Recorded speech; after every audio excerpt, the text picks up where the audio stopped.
समझना उपयोगी है। मैं ये मुट्ठी बांधे हुए हूं और आपसे आके पूछूं कि ये मुट्ठी मुझे खोलनी है, कैसे खोलूं? आप क्या कहेंगे?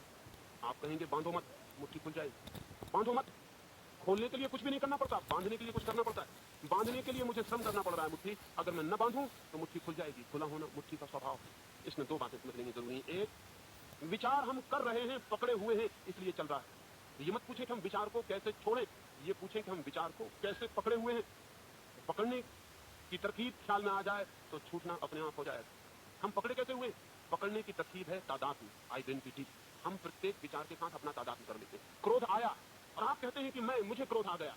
आप फैसला नहीं कर पाते कि मैं अलग हूं और क्रोध अलग है। एक विचार भीतर चल रहा है और आप उस विचार के साथ एक हो जाते हैं और लगता है यही मैं हूं। कभी आपने ख्याल किया कि आप सदा पृथक हैं, आपके विचार अलग चल रहे हैं। आकाश में एक नीला बादल उड़ा जा रहा है, आप देख रहे हैं। आप ये कहते हैं कि मैं नीला बादल हूं? आप कहते हैं वो नीला बादल रहा, देखने वाला मैं हूं। मन के आकाश पर एक विचार चल रहा है, आप फौरन कहते हैं कि ये मैं हूं, झंझट में पड़ गए। मन के आकाश पर विचार उतनी ही दूरी पर चल रहा है आपसे जितना उस आकाश पर एक बदली का टुकड़ा चल रहा है। आप फिर भी अलग हैं, आप दूर खड़े साक्षी से ज्यादा नहीं हैं। ये हमें स्मरण करना होगा निरंतर कि विचार से मैं पृथक हूं, अलग हूं, और कोई विचार से मैं जुड़ा हुआ नहीं हूं। लेकिन हम विचार से अपने को जोड़ने की आदत के इतने आदी हो गए हैं कि हमें ख्याल ही नहीं आता। जब क्रोध आता है तो बजाय इसके कि आप ये कहें कि मेरे सामने क्रोध आ गया है, आप कहते हैं मैं क्रोधी हो गया हूं। आप गलत कहते हैं। जब आपके सामने सुख आ जाए तो बजाय ये कहने के कि मेरे सामने सुख आ गया, आप कहते हैं मैं सुखी हो गया हूं। अगर आप सुखी हो गए हैं तो आप कभी दुखी ना हो सकेंगे। लेकिन हम जानते हैं कि सुख चला जाएगा, दुख आ जाएगा। एक कमरे में मैं सुबह बैठ जाऊं, सूरज निकले, किरणें भर जाएं, तो मैं ये नहीं कहता कि मैं प्रकाश हो गया हूं। मैं कहता हूं कमरे में प्रकाश भर गया, मैं प्रकाश को देख रहा हूं। फिर सांझ आती है, अंधेरा भर जाता है, मैं कहता हूं कि मैं अंधेरा हो गया हूं। मैं कहता हूं अब अंधेरा भर गया, अब मैं अंधेरे को देखता हूं। प्रकाश अंधेरा कमरे में आता जाता है, मैं दृष्टा हूं, देखता हूं। मन में विचार आते जाते हैं, सुख दुख आते जाते हैं, क्रोध प्रेम घृणा आते जाते हैं, भाव आते हैं जाते हैं, और वो जो बैठा हुआ है भीतर वो हर एक के साथ कहने लगता है ये मैं हो गया हूं। तब पकड़ शुरू हो जाती है, तब क्लिंगिंग शुरू हो जाती है, फिर मुक्त होना बहुत मुश्किल हो जाता है। इसलिए मैंने सुबह कहा ध्यान का अर्थ है साक्षी भाव। मैं देखूं जो आ रहा है।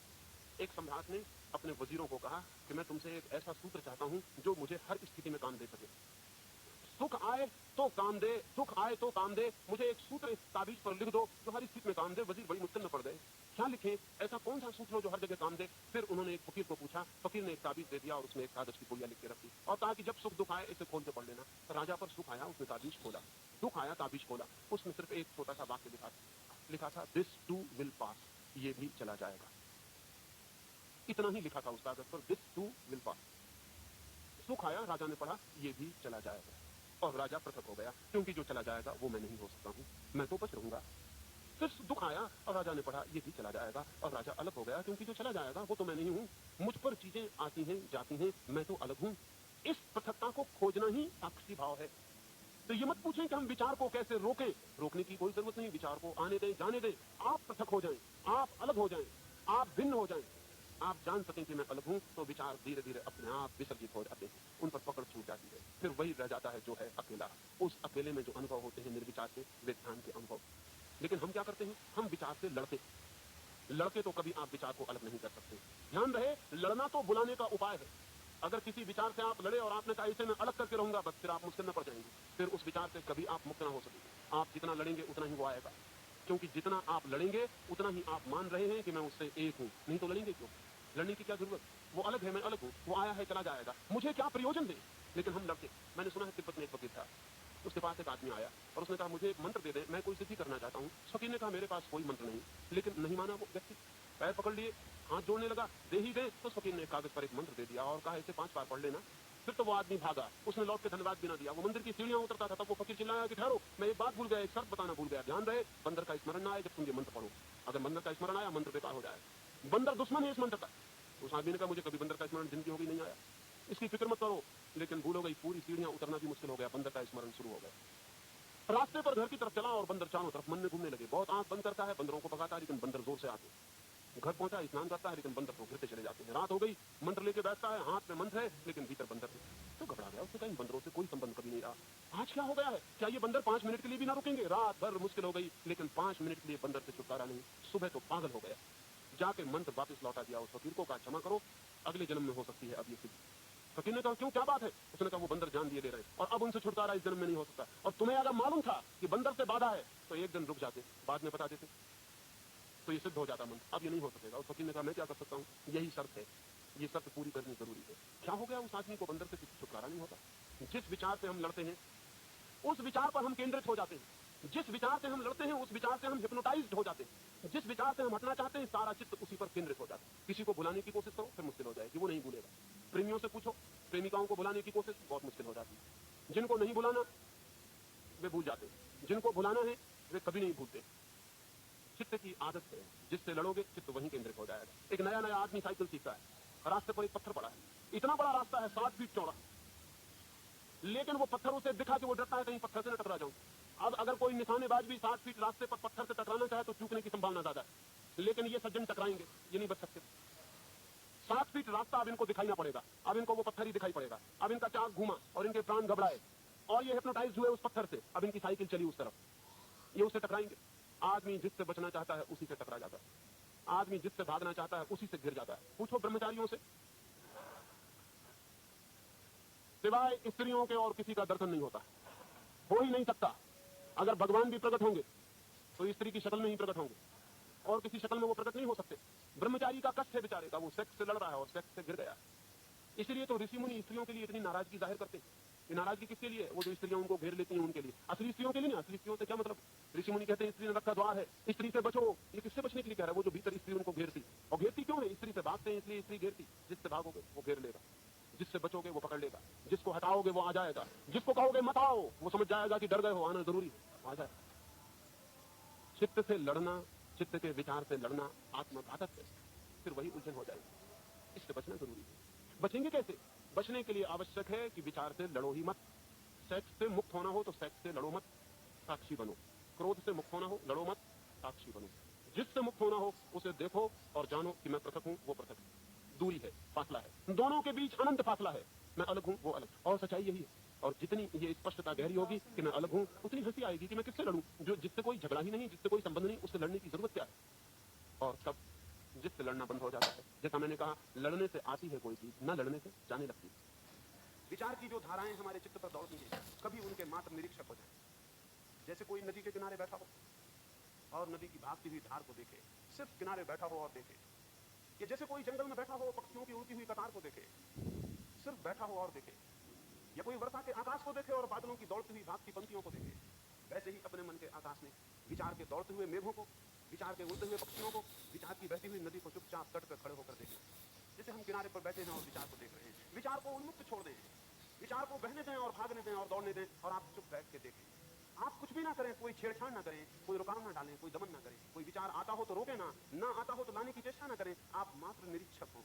उस मात्र निरीक्षण में दिखाई पड़ता है, अनुभव होता है, विचार अलग है और मैं अलग हूं। क्योंकि बोध होता है कि जो विचारों को देख रहा है वो विचारों से पृथक होगा, अलग होगा, भिन्न होगा।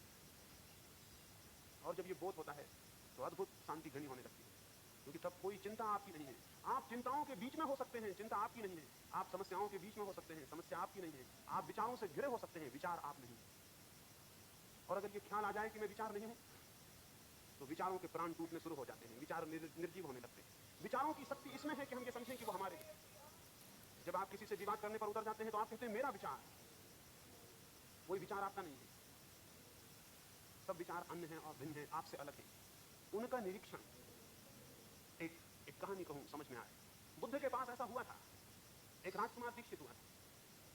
पहले दिन ही वो भिक्षा मांगने गया था। उसने जिस द्वार पर बुद्ध ने भेजा था भिक्षा मांगी, उसे भिक्षा मिली। उसने भोजन किया, भोजन करके वापस लौटा, लेकिन उसने बुद्ध को जाके कहा क्षमा करें, वहां मैं दोबारा नहीं जा सकूंगा। बुद्ध ने कहा क्या हुआ?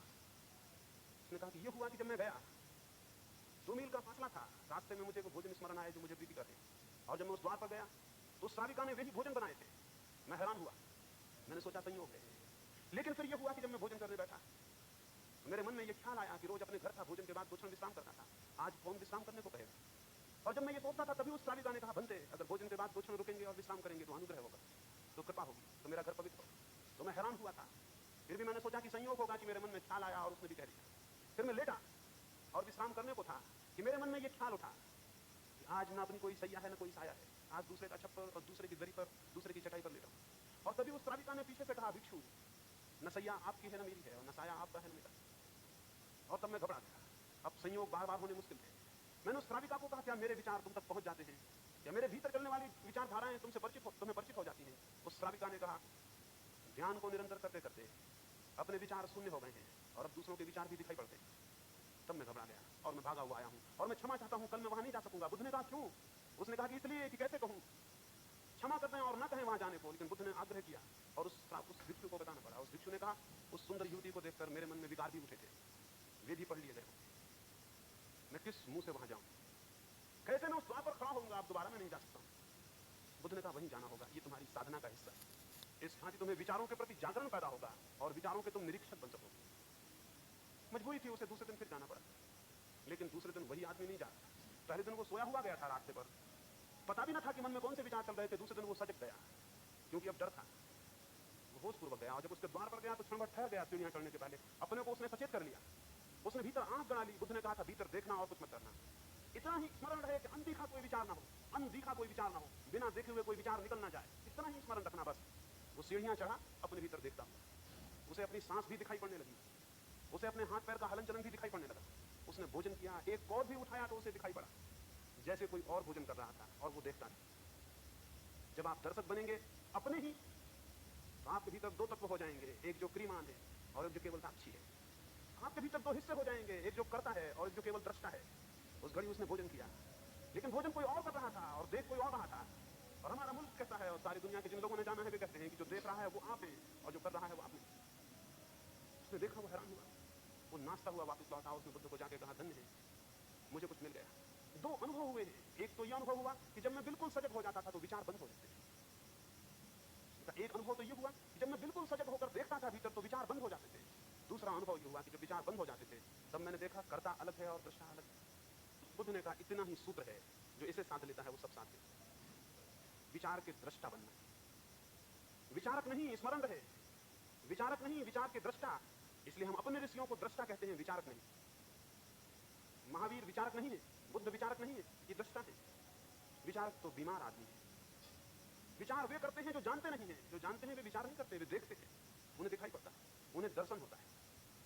और दर्शन की पद्धति अपने भीतर विचार का निरीक्षण, उठते बैठते सोते जागते अपने भीतर जो भी विचार की धारा चलती हो उसे देखें और किसी भी विचार के साथ तादात्म्य ना करें कि इस विचार के साथ में एक हो गया। विचार को अलग चलने दें, आप अलग चलें। आपके भीतर दो धाराएं होनी चाहिए। साधारण आदमी के भीतर एक धारा होती है, मात्र विचार की। साधक के भीतर दो धाराएं होती हैं, विचार की और दर्शन की।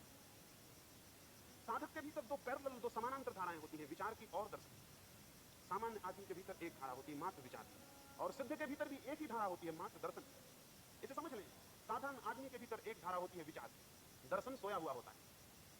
साधक के भीतर दो धाराएं होती हैं समानांतर, विचार की और दर्शन की। सिद्ध के भीतर भी एक ही धारा रह जाती है, दर्शन की, विचार मृत हो जाता है। तो हमें विचार से दर्शन तक पहुंचना है तो हमें विचार और दर्शन की समानांतर साधना करनी है।